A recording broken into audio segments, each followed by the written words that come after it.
warahmatullahi wabarakatuh. Salam sejahtera buat kita semua. Salam sehat, salam semangat. Anak-anak, hari ini kita bertemu lagi untuk melanjutkan pembelajaran kita yang kemarin. Nah, di sini kita akan belajar masih di tema 7, yaitu tentang kepemimpinan. Subtema 2 yaitu pemimpin idolaku. Lebih tepatnya di pembelajaran 2 ya. Halaman 61 untuk buku revisi 2018. Anak-anak, tidak lupa Bapak sampaikan, kita masih dalam kondisi pandemi COVID-19 dan oleh sebab itu maka tentunya kita harus menjaga protokol kesehatan. Yang pertama, jangan lupa gunakan masker ketika keluar dari rumah. Yang kedua, cuci tangan menggunakan sabun, jangan lupa ya. Usahakan lebih sering lebih baik, karena kita tidak tahu kapan kita menyentuh sesuatu yang mengandung kuman atau bakteri bahkan virus. Yang ketiga, jauhi kerumunan, jaga jarak dengan orang yang jarang kita temui ya. Kemudian yang keempat, tentunya kita harus menjaga kesehatan kita dengan sering melakukan olahraga kecil agar imun tubuh kita tetap lebih kuat daripada virus-virus yang masuk ke tubuh kita. Baik, seperti biasanya sebelum kita membahas tentang pembelajaran, Bapak akan sampaikan tujuan pembelajaran kita hari ini. Adapun tujuan pembelajaran kita hari ini ya lebih banyak ke arah seni ya. Yang pertama, melalui kegiatan mengamati diharapkan kita mampu menjelaskan bentuk tari kreasi berpasangan ya. Kemudian melalui kegiatan mengamati pula diharapkan kita mampu menyebutkan berbagai bentuk tari daerah ya. Kemudian yang ketiga, melalui kegiatan praktik diharapkan dapat memeragakan gerak tari daerah. Lalu yang keempat, melalui kegiatan berdiskusi diharapkan kita mampu menjelaskan upaya menjaga kesehatan reproduksi pada masa pubertas. Dan melalui penugasan diharapkan kita mampu merencanakan karya yang berisi tentang menjaga kesehatan reproduksi ya. Oke, kita langsung masuk ke pembelajaran kita hari ini. Silakan buka buku kalian halaman 61. Nah, di sini ada percakapan yang dilakukan oleh dua orang anak. Apakah kamu pernah mendengar nama Bagong Kussudiardja? Siapa itu Kussudiardja? Beliau adalah seorang tokoh seni tari Jawa. Beliau mempunyai sanggar tari di Yogyakarta. Dan beliau menciptakan banyak karya tari. Beliau juga memimpin sebuah pertunjukan tari. Kita lanjut. Nah, Bagong Kussudiardja ini orangnya ya. Nah, ada wacana di buku kalian halaman 62 hingga 63. Mari kita simak sebuah wacana tentang Bagong Kussudiardja ya. Bapak Bagong Kussudiardja merupakan seorang seniman serba bisa. Beliau lahir di Yogyakarta pada tanggal 9 Oktober tahun 1928. Beliau sempat menimba ilmu di Akademi Seni Rupa Indonesia atau disingkat dengan ASRI di Yogyakarta pada tahun 1954 ya. Kemudian pada tahun 1957 beliau belajar koreografi dari tokoh tari modern yaitu Martha Graham di New York ya, Amerika Serikat. Pak Bagong merintis karir di dunia seni sebagai penari Jawa klasik. Setelah belajar di sekolah tari Credo Bekso Wiromo, pimpinan Pangeran Tejokusumo. Kita lanjut. Selama bertahun-tahun menimba ilmu, Pak Bagong berkembang menjadi sosok yang selalu berkreasi. Banyak ide yang diwujudkan dalam bentuk tari-tari klasik. Bahkan di mata seniman Indonesia, Pak Bagong dijuluki sebagai begawan seni. Maklum, selain menekuni dunia tari, puisi, seni lukis, dan seni patung, Pak Bagong juga aktif merintis seni batik kontemporer. Pada tanggal 5 Maret 1958, Pak Bagong mendirikan Pusat Pelatihan Tari Bagong Kussudiarjo. Tepat 20 tahun kemudian, ia membangun padepokan seni yang ruang lingkupnya lebih luas, mencakup tari, ketoprak, karawitan, dan sinden. Sejumlah karyanya juga pernah dipentaskan di beberapa negara atas kesetiaan terhadap dunia seni. Pak Bagong mendapatkan anugerah karya cipta Putra Bangsa dan penghargaan dari Sri Paus Paulus yang ke-6. Namun pada Selasa 15 Juni 2004, Pak Bagong Kussudiarjo meninggal dunia. Jenazah koreografer kondang berusia 76 tahun ini disemayamkan di Padepokan Tari Bagong Kussudiarjo dan dikebumikan di Dusun Sembungan, Gunung Sempu, Kasihan, Kabupaten Bantul. Oke. Dari wacana ini, sekarang coba kalian kerjakan tugas berikut ini. Perhatikan.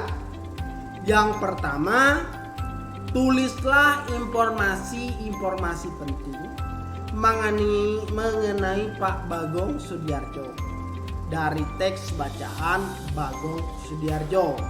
Gunakan kosakata baku. Jadi Bapak akan coba lihat apakah kalian sudah memahami tentang kosakata baku di sana ya, di tulisan kalian nanti. Tentunya di sini kalian harus membaca dulu informasi-informasi penting yang ada dalam wacana tersebut. Mulai dari tempat lahirnya, tanggal lahir yang bersangkutan di dalam cerita tersebut, ataupun tempat tinggal dan apa yang pernah ia lakukan. Itu merupakan informasi penting di dalam wacana tersebut. Yang kedua, carilah informasi mengenai judul-judul karya tari ciptaan Pak Bagong Kussudiarjo. Kalian boleh mencarinya di wacana tadi dan boleh juga mencari informasi dari informasi lain, misalnya dari media sosial. Ini untuk menambah pengetahuan kalian ya tentang Bapak seni ya, yaitu Pak Bagong Kussudiarjo. Yang ketiga, carilah informasi mengenai tokoh tari dari daerah kita. Kira-kira siapa?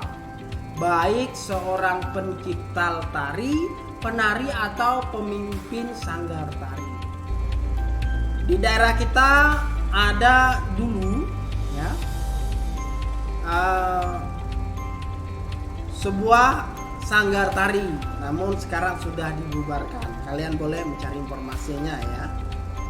Tapi kalian juga boleh mencari informasi tidak hanya dari satu sumber ya. Contoh yang di daerah kita adalah Benalau. Itu adalah suatu karya seni ya.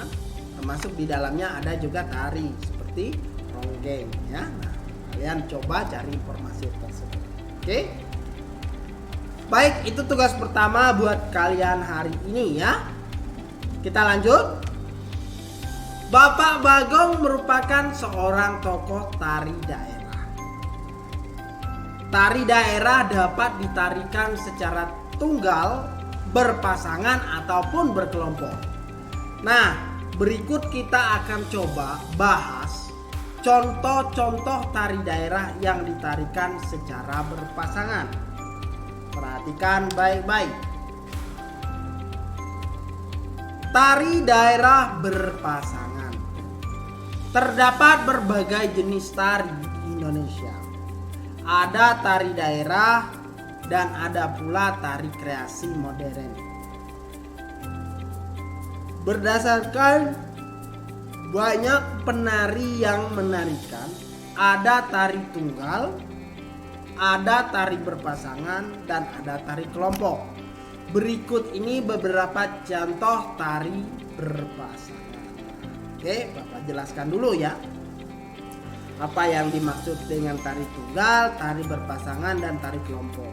Nah, untuk tari tunggal itu adalah tari yang ditarikan oleh satu orang saja dengan diiringi musik. Ya. Sedangkan tari berpasangan itu tari yang ditarikan oleh dua orang. Baik itu laki-laki dengan laki-laki atau laki-laki dengan perempuan atau sebaliknya perempuan dengan perempuan.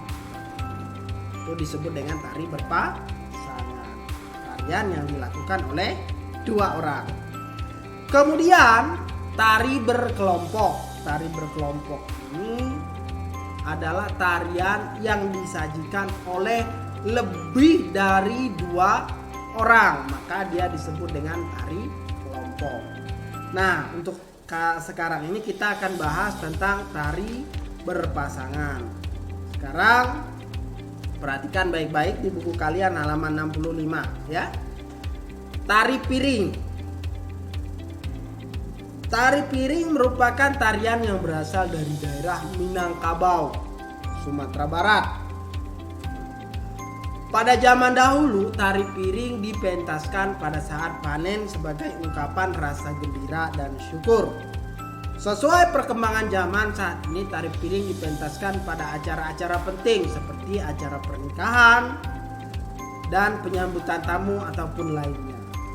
Tari piring dibawakan dalam bentuk tari berpasangan putra dan putri yang terdapat dalam sebuah kelompok pementasan.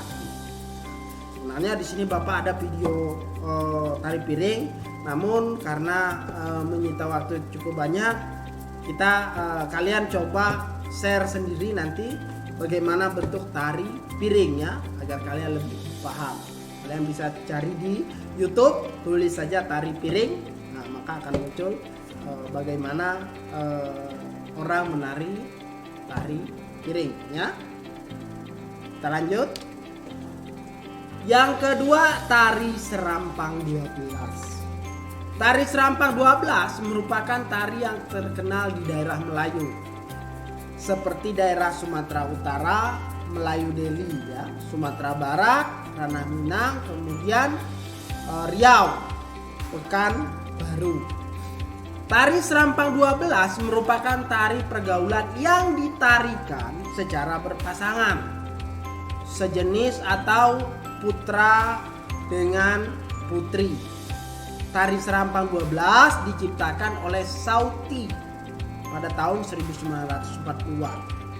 Tari serampang 12 terdiri dari 12 pola gerak, pola edar dan tata urutan yang didasari oleh gerakan yang ada dalam tari Melayu seperti tari Mak Inang, tari ronggeng Melayu, dan tari Japin.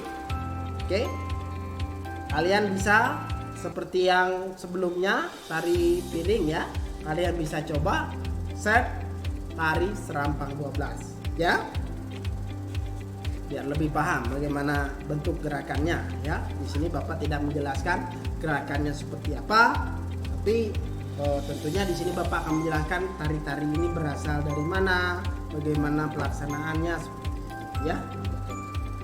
Kita lanjut ke tarian yang ketiga, yaitu tari payung.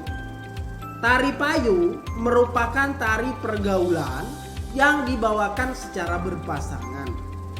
Tarian ini dibawakan oleh sepasang pemuda dan pemudi menggunakan perlengkapan payung. Ya. Payung lebih banyak digunakan oleh penari laki-laki, sedangkan penari wanita mengekspresikan gerakannya dengan bermain selendang. Busana penari pria berupa satu setel baju kecak musang, kain saping ya, dan tanda atau disebut dengan sokok ini ya. Sedangkan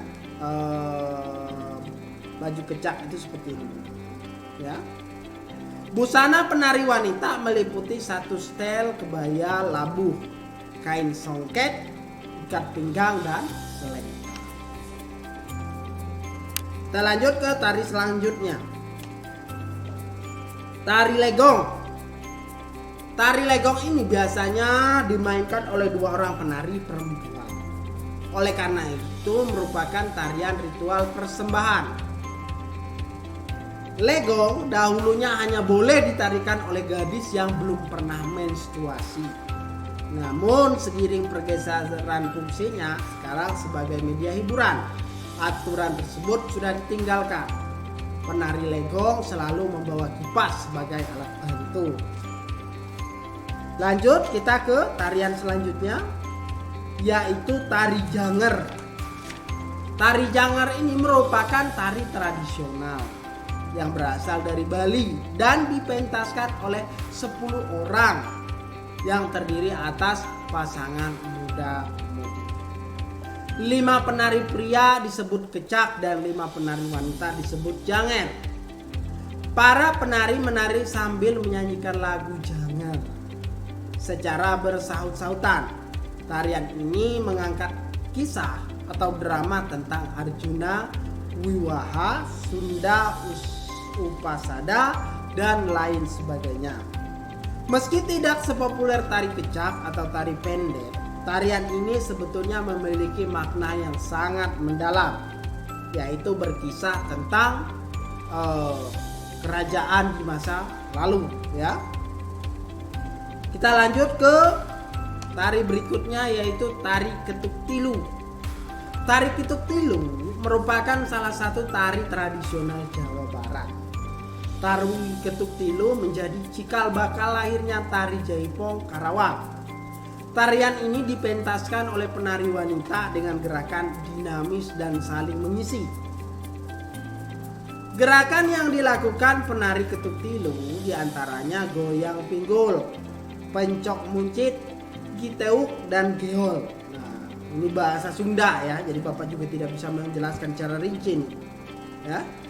Nama ketuk tilu berasal dari bunyi tabuhan 3 buah bonang yang menjadi musik pengiringnya. Kendati cukup terkenal di masa silam, saat ini kepopuleran tari ketuk tilu justru kalah jika dibandingkan tari jaipong. Kita lanjut. Tari Bambang Cakil. Nah, Bambangan Cakil merupakan tarian klasik yang terdapat di Jawa Tengah. Tarian Bambangan Cakil menceritakan adegan perang seorang ksatria melawan raksasa. Ksatria tersebut bernama Janaka yang bersifat halus dan lemah lembut sebagai lambang kebaikan.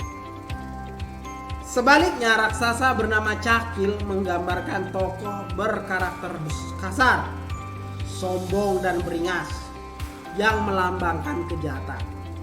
Makna yang terkandung dalam tarian Bambangan Cakil ialah bahwa segala bentuk kejahatan dan keangkara murkaan pasti akan kalah dengan kebaikan. Kita lanjut ke tari selanjutnya, yaitu tari Japin. Nah, tari Japin ini adalah sebuah tari tradisional yang berasal dari Riau. Tari ini syarat dengan nuansa keislaman, hasil dari proses akulturasi budaya Melayu, budaya Islam di masa silam. Lanjut ke tari gandrung. Tari gandrung adalah salah satu jenis tari tradisional khas yang berasal dari Kabupaten Banyuwangi, Jawa Timur. Dalam pementasannya, tari ini didukung berbagai unsur, yaitu penari, pemusik, alat musik, nyanyian, dan gerak tari. Tari gandrung dilakukan dalam bentuk berpasangan antara perempuan dan laki-laki. Penari perempuan sebagai penari gandrung dan penari laki-laki dikenal sebagai pajak. Musik pengiring tari gandrung antara lain kempul atau gong, klunting, biola, gendang, dan ketuk. Tari gandrung dipentaskan sebagai perwujudan rasa syukur masyarakat setiap kali setelah panen. Pementasan tari gandrung diselenggarakan sebagai bentuk kegembiraan dan hiburan. Tari gandrung ini akhirnya menjadi ciri khas seni tari Banyuwangi, sehingga menjadi maskot kota Kabupaten Banyuwangi. Ya, jadi untuk maskot kota Banyuwangi ini adalah tari gandrung. Kita lanjut ke yang terakhir, tari golek menak. Tari golek menak adalah tari klasik yang lahir dari Keraton Yogyakarta. Tarian golek menak diciptakan oleh Sri Sultan Hamengkubuwono ke-9 dan pertama kali dipentaskan pada sekitar tahun 1941. Tarian ini juga dikenal dengan sebutan tari beksa, golek menak atau beksan menak. Ide gagasan ciptaan tari golek menak berasal dari pertunjukan wayang golek. Ya. Nah, dari bacaan tarian ini, wacana tentang tarian ini banyak yang kita ketahui tentang tarian. Sekarang coba kamu share salah satu video dari tari-tari berpasangan yang tadi disebutkan ya. Silakan untuk mencoba ya. Perhatikan gerakan dan pola lantai penari dalam menyajikan tarian tersebut. Kemudian coba kalian tirukan 5 gerakan dari tarian tersebut. Lalu berlatih melakukan gerakan-gerakan tari tersebut hingga mahir ya. Nah, itu kita coba melatih diri agar bisa menarinya. Menari ini tidak hanya dilakukan oleh seorang perempuan, tetapi laki-laki juga boleh. Kenapa seperti itu, Pak? Banyak contoh penari laki-laki yang lebih sukses dari penari perempuan, ya. Mulai dari Indonesia seperti yang diceritakan pada awal tadi, yaitu Pak Bagong ya. Pak Bagong Kussudiarjo. Nah, bagaimana luar negeri ada enggak? Ada. Contohnya Hrithik Roshan dari India. Itu seorang penari yang sangat fasih menari. Itu contoh penari-penari yang sukses laki-laki. Jadi jangan menganggap hanya perempuan yang menari, laki-laki juga bisa ya. Gerak tari berpasangan dapat dilakukan antara laki-laki dan perempuan, perempuan dan perempuan, atau laki-laki dan laki-laki. Namun dalam pelaksanaannya tidak selalu hanya 2 orang penari yang menarikannya. Dalam pementasannya, tarian dapat ditarikan oleh beberapa pasangan penari sekaligus. Peran tiap penari berbeda-beda, tetapi masing-masing penari berperan serta untuk menghasilkan sajian tari yang terlihat indah dan harmonis ya. Nah, itulah pembahasan kita tentang tarian ya. Jelas ya. Jadi untuk tentang tarian ini ada satu tugas saja ya. Tadi yang pertama kita sampaikan. Kalau ini untuk pembiasaan saja ya. Kita lanjut. Tarian yang panjang dan gerak tari yang bersemangat dapat menyebabkan penari berkeringat banyak. Oleh karena itu, para penari sangat memperhatikan kebersihan badannya. Kita tentunya juga harus menjaga kebersihan badan. Remaja yang sedang dalam masa pubertas biasanya banyak beraktivitas. Kelenjar keringat dan kelenjar minyak juga lebih aktif akibat pengaruh hormon. Apabila kamu tidak memperhatikan kebersihan badan dan pakaian, tentu akan menimbulkan masalah bagi kesehatan dan dalam pergaulan bersama teman-teman. Nah, sekarang berhubungan dengan perkembangan diri pada masa pubertas, terutama dalam kebersihan badan. Sekarang Bapak beri tugas kalian yang kedua. Coba buatlah sebuah rencana karya berisi cara menjaga kesehatan reproduksi pada masa pubertas. Kerjakan bersama kelompokmu. Kamu dapat membuat poster atau buklet sederhana. Tuliskan rencana karya yang akan kamu buat dalam bentuk seperti berikut. Nah, karena ini kita tidak bisa berkelompok, maka Bapak minta kalian buat masing-masing karya. Boleh poster, boleh buklet. Untuk contohnya kalian bisa cari contoh-contoh di media sosial ya. Contoh dari buklet atau poster. Pilih salah satu saja. Nah, pertama sebelum kalian membuat, buat rencana karya dulu. Jenis karyanya apa? Bisa di sini diisi poster, bisa buklet. Kira-kira bahan dan alatnya apa saja untuk membuat poster atau buklet tersebut. Kira-kira kemudian isi dalam karya itu tentang apa? Yang jelas berhubungan dengan menjaga kebersihan di masa pubertas ya. Nah, itu. Mungkin untuk hari ini pembahasan kita cukup sampai di sini. Mudah-mudahan apa yang dipelajari bisa bermanfaat buat kita semua. Bapak akhiri, wabillahi taufiq wa hidayah. Wassalamualaikum warahmatullahi wabarakatuh. Salam cerdas.